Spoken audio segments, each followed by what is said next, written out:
ఆదోని పట్టణంలో జరుగుతున్న పరిణామాలు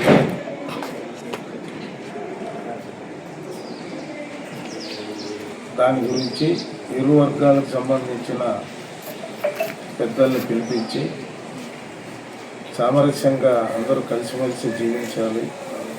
జరిగిపోయిన చిన్న ఇన్సిడెంట్ని అందరూ కూడా మర్చిపోయి కలిసిమెలిసిగా ఉండేదానికి ఏదో జరిగిన పొరపాటు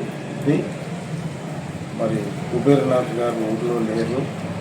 ఆయన వచ్చిన తర్వాత ఏమి జరిగింది అనేది ఆయనని మీడియా సమక్షంలో కూడా సరే మీరు అనుకున్న రకంగా ఆయన కులాన్ని దూషించారు అనే అభిప్రాయము మీలో బలంగా పాతిపోయింది కాబట్టి దానికి ఆయన ద్వారా వివరణ ఇచ్చిస్తాను. నేను దయచేసి అందరూ కలిసిమెలిసి ఉండాలని ఇరు వర్గాలకు చెప్పినందువల్ల వాళ్ళందరూ కూడా నా మీద గౌరవించి అదే రకంగా ఉంటామని తెలియజేసినందుకు ఇరు వర్గాల వారికి నేను ధన్యవాదాలు తెలియజేస్తున్నా.